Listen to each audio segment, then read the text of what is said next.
दबाइए और इसको एक जन आंदोलन का हिस्सा बनाइए पूरे देश के अंदर। यही अपील करने के लिए 6 जनवरी दिन में 1 बजे स्थान दिल्ली का जंतर मंतर, वहां पर हम सब लोगों से अपील कर रहे हैं कि सब लोग वहां पर पहुंचे। देखिए, बहुत छोटा सा एक कारण है कि 6 जनवरी को जो हमने ईवीएम हटाओ संयुक्त मोर्चा के तहत जंतर मंतर पर धरना प्रदर्शन का आह्वान किया है, पुलिस को उसकी इंफॉर्मेशन देनी और परमिशन उसकी जो है कंफर्म करने के लिए हम लोग यहाँ पर आए। तो पुलिस ने हमारी 6 तारीख के लिए, 6 जनवरी के लिए हमें परमिशन दे दी है प्रदर्शन करने की, धरना करने की। 2 बजे से 5 बजे तक का हमारा समय रहेगा। ये 3 घंटों में हमें अपना प्रदर्शन करना है, क्योंकि 2 शिफ्ट उन्होंने कर दिए हैं, एक 10 बजे से 1 बजे तक और फिर 1 घंटे का गैप और फिर उसके बाद में 2 बजे से 5 बजे तक। तो 2 से 5 तक का समय 6 जनवरी का हमें मिला है, कंफर्म हो गया, पुलिस ने हमें परमिशन दे दी। ईवीएम हटाने की आप लोग बात कर रहे हैं सर, तमाम जो विपक्ष है वो भी ईवीएम हटाने की बात करता है, लेकिन ईवीएम हटती नजर नहीं आ रही है। कहते हैं ईवीएम हटेगी तो बीजेपी का राज खत्म हो जाएगा, कैसे देखते हैं? देखिए, जो ये बात कर रहे हैं विपक्षी दल वगैरह जिनके, वो केवल कभी कभार भूले भटके से चर्चा सी कर देते हैं। उसके लिए जिस आंदोलन की जरूरत है, जन आंदोलन की, सड़क पर उतरने की आंदोलन की जरूरत है, अफसोस कि विपक्ष उस चीज को भी समझ नहीं रहा और सड़क पर उतरकर ईवीएम को हटाने के लिए जन आंदोलन करने को तैयार नहीं है, जिसकी वजह से ये सारी चीजें हो रही हैं। और आज जिस स्थिति में पहुंच गए हैं, आज नहीं तो कल विपक्ष को आना ही पड़ेगा सड़क पर, जन आंदोलन करना ही पड़ेगा। ईवीएम तभी हटेगी और जब ईवीएम हटेगी उसी के बाद ये सत्ता परिवर्तन होगा, नहीं तो नहीं होगा। 146 सांसद जो हैं वो निलंबित हो चुके हैं, उसके बाद भी विपक्ष की आंख नहीं खुल रही। बैलेट पेपर से या बैलेट से चुनाव नहीं होंगे तो भारत का संविधान खतरे में है, भारत देश खतरे में है और भारत की डेमोक्रेसी खतरे में है। एक बात ये जरूर है कि ये सबसे बड़ा असर इस पे आम जनता पे पड़ने वाला है, खास तौर पे वीकर सेक्शंस के ऊपर। अगर के चुनाव के माध्यम से सरकारें नहीं बनती हैं, बल्कि धोखाधड़ी और फरेब के माध्यम से सरकारें बनने लगेंगी, तो वो जनता के बारे में कुछ भी नहीं सोचेंगी, सिर्फ लूटने के बारे में सोचेंगी, जैसा चलन आज आप सबको नजर आ रहा है पिछले 10 सालों से। तो इसमें जो पॉलिटिकल पार्टीज हैं, मैं ये समझता हूँ आरएसएस और बीजेपी को छोड़ के या उनके सहयोगी दलों को छोड़ के हर एक पॉलिटिकल पार्टी जो है इस वक्त ये चाहती होगी कि किसी भी हालत में, किसी भी कीमत पे पेपर बैलेट से चुनाव हो, ताकि ये सरकार बाहर जाए, आरएसएस और बीजेपी हारे। परंतु अगर ये पॉलिटिकल पार्टीज इसको शुरू करेंगी तो एक इल्ज़ाम ये भी लग सकता है कि अपने राजनीतिक मकसद से, अपने इलेक्शन हारने जीतने के वजह से ये कर रहे हैं। लेकिन जब ये आम जनता सड़क पे उतरेगी, आम जनता सड़क पे आके ये कहेगी कि हम देश के मालिक हैं, हमें नहीं चाहिए ईवीएम, किसी हालत में नहीं चाहिए, किसी कीमत पे नहीं चाहिए, तब विपक्षी पार्टियां भी इसमें ज्वाइन करेंगी। ऐसा हमें पूरा विश्वास है, यकीन है।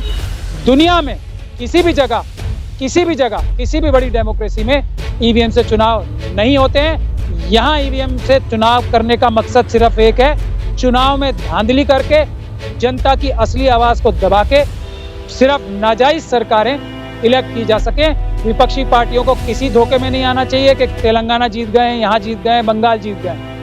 ईवीएम है तो कंट्रोल ईवीएम के चलाने वालों के हाथ में रहेगा, जो कंट्रोल सरकार के हाथ में होता है, इलेक्शन कमीशन के हाथ में होता है। और इलेक्शन कमीशन की अपॉइंटमेंट का भी तरीका आप लोगों ने देख लिया है कि उसमें से भी सुप्रीम कोर्ट के चीफ जस्टिस को बाहर करना। सरकार पे इल्जाम लग रहे हैं ईवीएम को लेकर, तो क्या इन सरकार हटा पाएगी ईवीएम को, हटाएगी? सरकार चाहे तो एक ही दिन का काम है सरकार को, पर सरकार का संसद में बहुमत है, जो कितने ही कानून वो जरा सी देर में पास कर देती है, 2-2 मिनट में, 4-4 मिनट में, इतने महत्वपूर्ण कानून जो पास कर दिए जाते हैं, तो संसद में ही तो उसे करना है, खत्म करना है। सरकार जिस दिन चाहेगी उस दिन हो जाएगा। लेकिन सरकार को मालूम है अगर ईवीएम हट गई तो बीजेपी को 40 सीट भी लोकसभा में 543 में से मिलनी मुश्किल हो जाएंगी, इसलिए वो उसको नहीं हटाती। और सरकार को वैसे चाहिए, अगर सरकार ईमानदार हो तो सरकार को चाहिए कि अपनी ईमानदारी, अपनी निष्पक्षता को, अपनी पारदर्शिता को बरकरार करने के लिए एक झटके में उठाता है। ठीक है, हम हटाते हैं और बैलेट पेपर से चुनाव कराते हैं, तो उसमें दिक्कत क्या है? प्रधानमंत्री मोदी जी को दिक्कत क्या है? भाई इस देश के लोग इतना ही उन्हें पसंद करते हैं तो वो वैसे भी जीत के आ जाएंगे। तो बैलेट पेपर से चुनाव करवाओ, ईवीएम को हटाओ और फिर मैदान में आओ, दूध का दूध पानी का पानी हो जाएगा। बल्कि मोदी जी को तो फायदा होगा इससे, बैलेट पेपर से चुनाव करा के जो ये इनके ऊपर इल्जाम लग रहे हैं कि पूरी दुनिया में कहीं नहीं होते, आप ही करा रहे हैं, क्यों करा रहे हैं, और इजराइल से मशीनें इंपोर्ट क्यों कर रहे हैं, तो ये सब चीज़ें तो उनके ऊपर जो इल्ज़ाम लग रहे हैं ख़त्म हो जाएंगे। लेकिन कर तो सकते हैं, लेकिन करेंगे क्यों, करेंगे क्यों, यही महत्वपूर्ण सवाल है।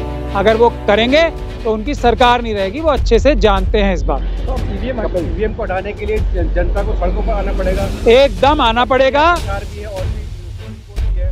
नहीं, ये सब अगर कर पाते तो जनता जो कि देश की मालिक है उसको सड़कों पे आने की जरूरत नहीं पड़ती।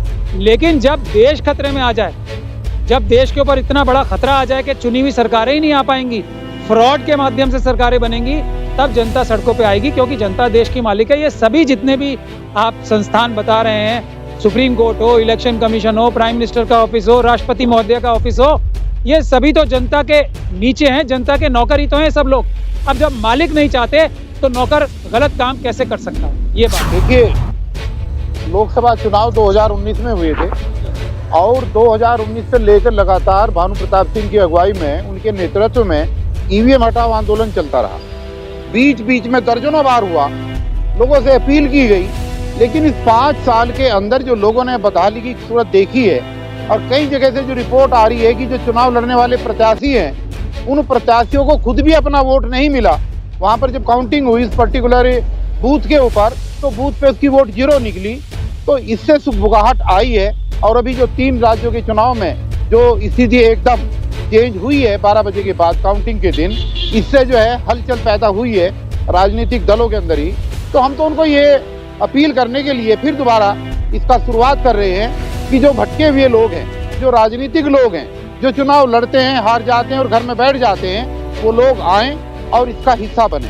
हमने तो पहले भी आंदोलन किया था, ये नया आंदोलन हमारे लिए नहीं है।